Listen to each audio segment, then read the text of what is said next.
Hello there, this is DM Nell, and this is my recap or my campaign diary for my last session, which was session 2, actual gaming session 2 of my Shadow of the Demon Lord campaign.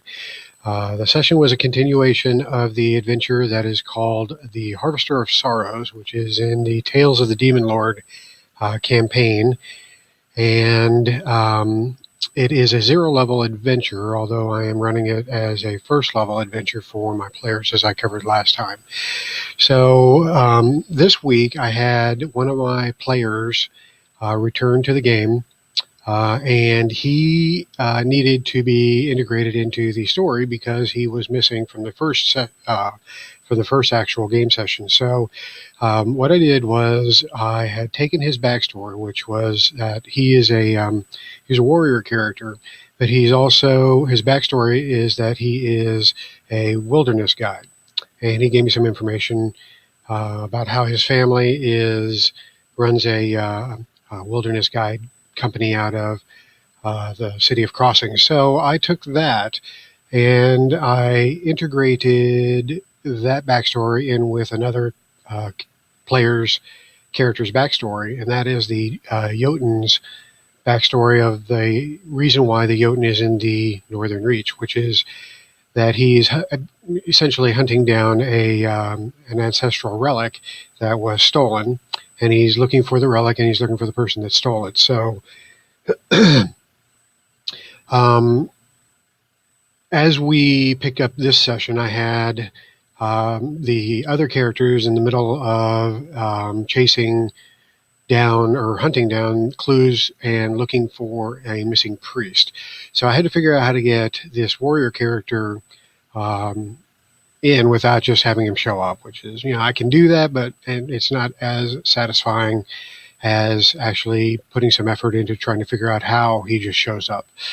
So I decided to have the warrior character, whose name is Kane, helping the Jotun character with trying to find this tomb robber, basically. So Kane, being a wilderness guide, I assume that he had several contacts in and around the area that knows the area and knows people in the area and knows the coming and goings of various different strangers and movers and shakers and that sort of thing. So I had the warrior character. I told him that he had been approached by the Jotun, asked for some assistance in locating this tomb robber, and so the warrior wilderness guide character Kane sent out some feelers to some of his contacts, asking if they knew who this person was or knew the person's whereabouts. All we have to go by is a name, Naresh.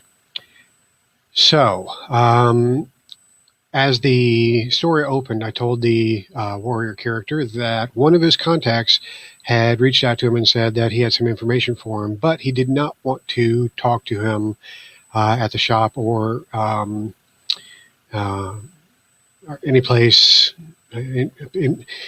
Basically, he wanted to meet up at a specific time and place, and he was acting real skittish.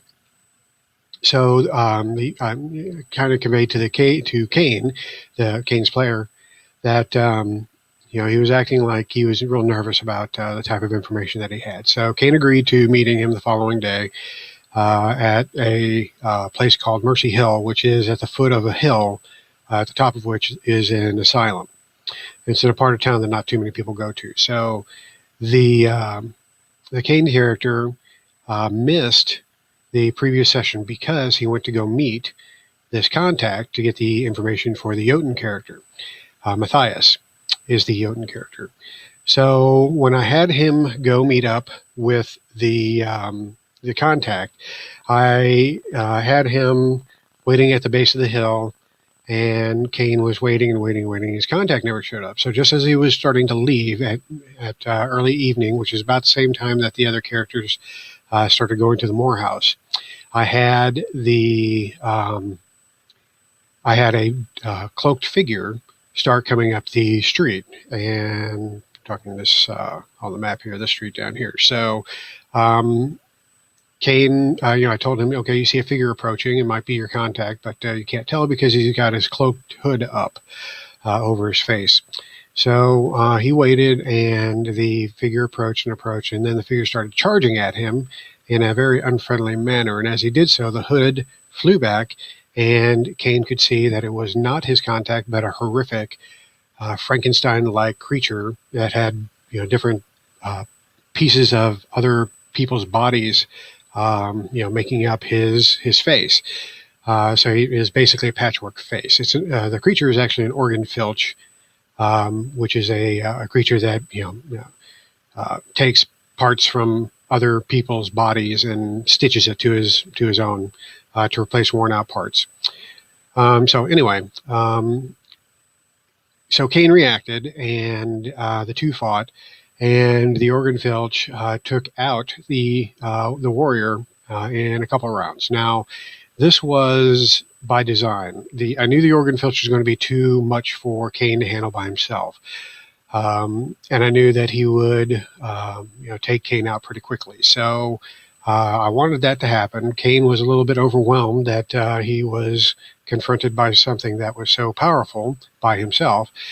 But what resulted was exactly what I wanted to result, which was Kane went unconscious, and the organ filch dragged the body back to the Moore house, which is his base of operations, and that is where the other characters are.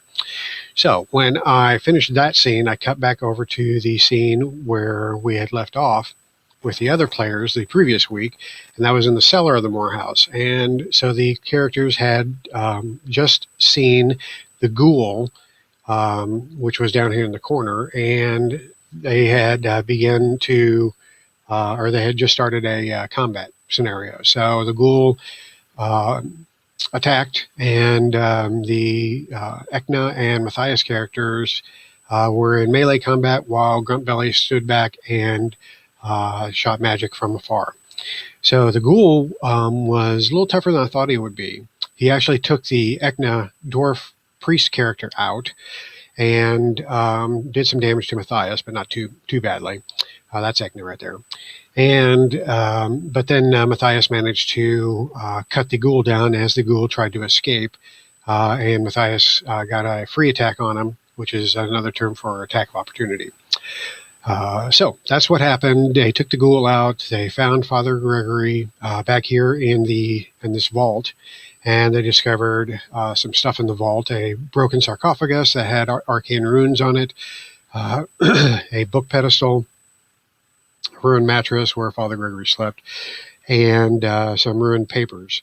So Father Gregory was found in a very, very bad physical state, and his mind was wrecked. He was not acting he was not acting very very sane, and that's because he's not. His ordeal took a toll on his mind. The organ filch basically was using him as a living donor, so he had taken an arm, a leg, and his tongue. Now, in the adventure, he had actually taken an eye and not his tongue, but I wanted Father Gregory to be unable to communicate directly with the characters, to build a little bit of more mystery around the story. So instead of an eye, I had I had the organ filch take a tongue from Father Gregory. So Father Gregory was unable to communicate verbally. He was unable to really communicate because of his broken mental state. And so the PCs found him really a total mess. At this point, they heard footsteps upstairs, and this was the organ filch bringing Kane in. The footsteps went across the house and faded away as the organ filch took the Kane character to the second level of the house. So at this point, they snuck up the stairs, and they went up to the second level of the house. And I made it a point when I built a map to show the dilapidated state of the floor in this house, especially on the second floor. So the characters knew that there were gaping holes, the floorboards were rotted, that there was water stains everywhere, the roof was leaking horribly. This house had been abandoned for many decades. So the characters knew this because I verbally told them, and I also showed it on the map. Excuse me. And so the players knew that the floor was rough, but they really didn't try to be careful about stepping around. They basically just moved their characters, avoiding the obvious holes in the floor. But the problem is that the whole floor was pretty unstable. So just walking in any area would be treacherous, which was actually in the written into the adventure. So when Gruntbelly went on the floor, stepped on the floor, I told him that the floorboards groaned, but he was able to step on the floor. But when Matthias stepped on there, and keep in mind he's 9 foot tall and weighs about 300 pounds. When Matthias stepped on the floorboards, I had him roll, and he failed his challenge roll, which means that he fell through the floorboards down to the second level. Now, in doing so, he took 2d6 falling damage, and this irritated the player of Matthias because he thought, he's 9 foot tall. How far of a fall could it be? For him, it should just be he dropped a couple feet and he landed. But this is a manor house, and I described it last week as like a Scooby-Doo haunted manor type of thing. The floors, each floor is 15 to 20 feet in height. The ceilings, I should say, 15 to 20 feet in height. I mean, these are huge, huge houses. So with lots of space. So Matthias not only fell through the couple feet of floorboards, but he also fell 20 feet down, and he wasn't necessarily upright when he was falling. He could have twisted a little bit and not fallen exactly on his feet. So at any rate, he took the 2d6 damage, and he wasn't too happy about it. But I tried to explain it to him, but he didn't quite buy it. But anyway, it happened, so he dealt with it. So he came back up the stairs, and as he did so, they started to explore a little bit more carefully. The organ filch was up here hiding. So he actually came out and attacked. And as he did so, Gruntbelly fell through the floorboards down to the lower level, and he had to come back up the stairs again. It was actually kind of funny at that point, but Matthias was fighting the organ filch, and the organ filch was using the scalpel like he had earlier with the Kane character. And you're thinking a scalpel, it's just smaller than a knife. It's just this little teeny tiny implement, but he was doing 2d6 damage with it every time he struck, and so the players were like blown away with the amount of damage this scalpel was doing to them. I mean, a sword didn't do that much damage, so they were like thinking this was a magical scalpel, and I was like, no, it's actually this creature isn't necessarily swiping at you with the scalpel. He's actually doing surgery on you as he's attacking, systematically going after vulnerable areas in your body with the scalpel. So that's why he's doing so much damage. And again, they didn't quite buy it, but that's fine because the organ filch did enough damage to take out Matthias. Matthias went unconscious. And so Gruntbelly came back up the stairs, fired some magic at him, and the organ filch really didn't have that many points of health. And Kane had damaged him earlier in his confrontation out in Mercy Hill. So I had Gruntbelly's attack take the organ filch out. The organ filch fell. He was actually on top of this pile of furniture. I had him fall off, break through the floorboards, and take damage as he fell through and down to the lower level. That caused the organ filch to go unconscious. So I had them go down till I told them that he was still breathing, and they decided that they're going to end him, which they did. At this point, they started searching the house, and they discovered a few things of interest that will keep the story going. But I also put a couple of things in the house that wasn't written into the adventure. The story things weren't really written into the adventure, and I wanted to give them some minor magical objects, which in this game is called enchanted objects. And so when they found some of the things in the cellar, there was a sword made of green metal, a skull that had some runes engraved on it, some dirty bottles, and some robes.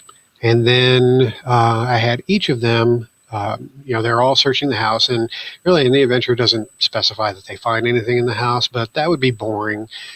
So I decided I'm going to have them find stuff in the house. So in doing this, I was like, okay, when we're going to have them find. So I figured, well, there's a few things in Shadow of the Demon Lord core rulebook that can help with this. There is a table called Interesting Things, which is, I'm looking for my core rulebook, and I realize I don't have it down here.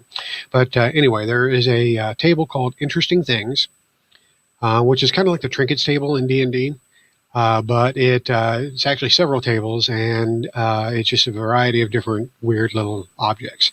So I figured that'd be perfect for just finding some things in the house. And then there's also the Enchanted Objects table, which can help you to stock some magical items in the house. So I used both of those, and I had them find a few things of interest in the house, just so that they would have some sense of accomplishment, not only just finding Father Gregory, but finding something of value. Plus, they're dirt poor at this point. Their characters haven't really made any money, so their equipment is pretty bad. So I needed to give them something to to basically be able to buff their characters a little bit for the next adventure. So, having said all that, they searched the house, found a few things, then they decided to leave, but they had Father Gregory to deal with. They didn't know what to do with him. I was thinking they would just take him to the church or to sanitarium or the asylum or whatever and be done with it. But for some reason, they decided they're going to keep his discovery a secret. And I know why. It's because I made a big deal of, in the first session, of making it seem like nobody wanted to find Father Gregory because the brown cloaks were told not to search for him, and there really wasn't a whole lot of effort by officials being made to look for him. So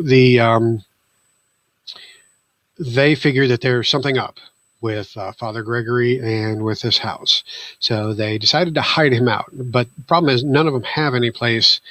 They really haven't specified where they're living at this point, which is something I need to iron out with them before we continue the campaign. But I did say that the Kane character is living in his parents' basement. And so he's like, okay, let's take Father Gregory there until we figure out what to do with him. So that's what they did. And, I introduced Kane's parents and at this point, and then they managed to get a rest in, regain their lost health, and then we had the next day to figure out what they were going to do with Father Gregory. So I told them they couldn't stay at Kane's parents' house because Kane's mother is wanting to turn him in basically to the church to get help. But they're like, no, we'll take care of him. So they had to get him out of the house before Kane's mother took it upon herself to report the priest's condition. So they took him, and the Matthias character had a contact in the Brown Cloaks, Sergeant Elise, who is the one that actually recruited him into looking for Father Gregory. So he went over to her house, told her that they had found Father Gregory, but they need to hide him out until they figure out what to do with him. So she reluctantly took him into her house, which gave Matthias and the others a chance to figure out what to do with him next. However, I told the Kane character that his father needed him for a guide job for the next few days. So I did that on purpose because I wanted to, I did not want this to be a day-by-day campaign. Some of my campaigns, most of my campaigns are they're like a progression day by day by day by day by day. So they finish one adventure, they go back to their headquarters, they rest up, they then do things the following day, which leads them into the next adventure. And it's just a rapid daily progression. I didn't want that for this game. I wanted there to be some time spaced out in between adventures. So in order to do that, I had to give a reason why they couldn't just right away figure out what to do with Father Gregory and then launch into the next adventure. So Kane had to go to work. And the bane of every gamer, you eventually have to go to work. So that gave me an opportunity to spread at least a few days into the adventure, give them the other two or the other three characters a chance to figure out what to do. Father Gregory gets him off their plate, and that would free them up to be able to focus on what they want to do next, which gives me an opportunity to figure out what they're going to do next, which I know is the adventure. I just need to figure out how they get locked into that. The adventure as written takes place, a couple weeks after this initial adventure. So I need to figure out how to kill a couple of weeks' time before they start that. Okay, so that's how the adventure went. The session ended there. A couple things I wanted to talk about in this video log, and that is how I did the combat. So the one thing that I was struggling with in Roll20 is that there's only a character sheet built into the application. The character sheets look like this, which is an emulation of the actual game character sheet. And but there's not a similar sheet for NPCs or monsters. I could use this, but it's very cumbersome for a DM to use for an NPC. So I tried to figure out how I was going to handle the monsters, just using the stats in the book, or writing them on 3x5 cards, or how am I going to handle this? So what I landed on was taking the character sheet and using the bio and info tab to cut and paste the information from the core rulebook, which I have the PDF for, and just putting it into the bio and info portion of the character sheet. So I have all the stats and information right here in the character sheet, readily available for me to use. For the monsters. And all it took was basically a cutting and pasting. Now, the problem with this is that there's no macros associated with it. So all the rolling that I had to do manually. So luckily I had a couple of macros built into the character screen, or the Roll20 screen here. I have a Bane and a Boon. And so all I have to do really is to figure out, okay, is this character, or is this NPC's or monster's roll going to be with a Bane or a Boon? Ultimately, in Shadow of the Demon Lord, every roll that you make will either be a straight up D20 roll with a ability modifier associated with it, or it'll be a D20 roll with an ability modifier and either a Bane or a Boon, or multiple Banes and Boons. And since Banes and Boons cancel each other out, you're usually just left with either Banes or Boons. So I have the Bane and Boon buttons down here. All I have to do is figure out in my head if the attack is going to be made with Banes or Boons and how many. And then I just need to push the button here, add the ability modifier that applies. And in this case, it would have been +2 with the scalpel. And then decide if there's Banes or Boons. Well, the organ filch that I'm showing here automatically has 2 Boons with every attack. So if there's a Bane involved, for example, when he was fighting on top of this furniture, I said he had a Bane due to the fact that the furniture was unstable. So instead of 2 Boons, since Boons cancel each other out, he started with 2 Boons. He had 1 Bane added to him for fighting on top of the unstable furniture. So that took away one of the Boons, leaving just 1 Boon. So he had 1 Boon for this attack, for an attack, and then you hit submit, and ba-boom! Whoa, that's a terrible roll. It goes ahead and rolls the D20, adds the ability modifier, and it adds the Boon, as listed right there. So it's fairly simple. It's not as convenient as having the macro built into the character sheet, but it is doable. So that is how I'm doing the NPCs and the monsters. Not optimal, but I think I can make it work. The only problem is going to be when I start getting into monsters that have really long stat blocks, and that might be a little bit more of an issue. But at this point, this is working out just fine. Okay, so let me see if there's anything else I wanted to touch on here. As you can see, I'm using the Fog of War feature. I actually had dynamic lighting built into this. I guess I didn't have it built into this particular scene. I had it built into some of the maps, but I didn't want to use dynamic lighting in the intro sessions because I wanted them to focus more on the how combat works initially, so that they get a feel for that. Once they are comfortable with the basics of the game, then I'll start introducing some of the FX features of Roll20 to add ambiance and mood to the whole thing.